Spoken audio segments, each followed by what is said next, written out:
ದಾಂಡೇಲಿಯಲ್ಲಿ ಮನೆ ಕೆಲಸ ಮಾಡುವ ತಾಯಿಯೊಬ್ಬಳು ಮಗಳ ಮದುವೆಗೆಂದು ಖರೀದಿಸಲಾಗಿದ್ದ ಸೀರೆ ಕಳೆದು ಹೋಗಿದೆ. ಯಾರಿಗಾದರೂ ಸಿಕ್ಕಿದ್ದಲ್ಲಿ ದಯವಿಟ್ಟು ತಲುಪಿಸಿ.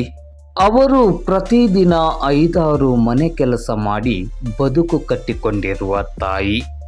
ಕಷ್ಟಪಟ್ಟು ದುಡಿದು ಸಂಪಾದಿಸಿದ ಹಣವನ್ನೇ ಸ್ವಲ್ಪ ಜಮಾ ಮಾಡಿ ಮಗಳ ಮದುವೆಗೆ ಮುಂದಾಗಿದ್ದಾರೆ. ಹೌದು, ಈ ತಿಂಗಳ ಅಂತ್ಯದೊಳಗೆ ಮಗಳ ಮದುವೆ. ಅವರಿವರ ಮನೆಯಲ್ಲಿ ಪಾತ್ರೆ ತೊಳೆಯುವ ಜೊತೆಗೆ ಮನೆ ಸ್ವಚ್ಛ ಮಾಡುವ ಆ ಅಮ್ಮ ಮಗಳ ಮದುವೆಗಾಗಿ ಖರೀದಿಸಿದ್ದ ಸೀರೆಗೆ ರವಿಕೆ ಹೊಲಿಯಲೆಂದು ಸೀರೆ ಸಮೇತ ಟೈಲರ್ ಹತ್ತಿರ ಕೊಂಡೊಯ್ದು ರವಿಕೆ ಹೊಲಿಯಲು ಬಟ್ಟೆ ಕೊಟ್ಟು ಸೀರೆಯನ್ನ ವಾಪಸ್ ತರುವಾಗ ಬಿದ್ದು ಬಿಟ್ಟಿದೆ. ಅದು ರಾತ್ರಿ ಸಮಯವಾಗಿದ್ದರಿಂದ ಅವರ ಕೈಯಲ್ಲಿ 4-5 ಬ್ಯಾಗುಗಳಿದ್ದ ಹಿನ್ನೆಲೆಯಲ್ಲಿ ಈ ಸೀರೆಯನ್ನು ಹೊಂದಿದ್ದ ಪ್ಲಾಸ್ಟಿಕ್ ಚೀಲ ಬಿದ್ದಿರುವುದು ಅವರ ಗಮನಕ್ಕೆ ಬಂದಿಲ್ಲ. ಮಾಹಿತಿಯ ಪ್ರಕಾರ ದಾಂಡೇಲಿಯ ಕೆಸಿ ವೃತ್ತದಿಂದ ಹಳೆ ದಾಂಡೇಲಿಯ ರಸ್ತೆಯಲ್ಲೇ ಬಿದ್ದಿರುವ ಸಾಧ್ಯತೆ ಇದೆ.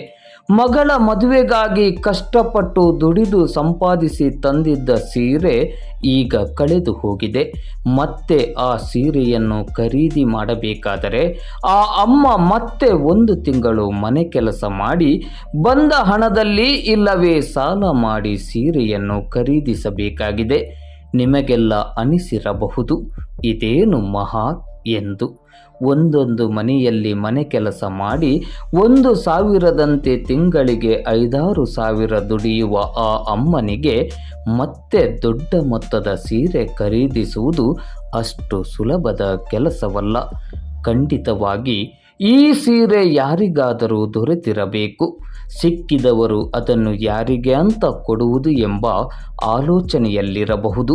ಆದ್ದರಿಂದ ದಯವಿಟ್ಟು ಈ ಸೀರೆ ದೊರೆತವರು ಈ ಸೀರೆಯನ್ನು ದಾಂಡೇಲಿಯ JN ರಸ್ತೆಯಲ್ಲಿರುವ ಸಂದೇಶ್ ನ್ಯೂಸ್ 9 ಕಾರ್ಯಾಲಯಕ್ಕೆ ತಂದು ಒಪ್ಪಿಸಿ.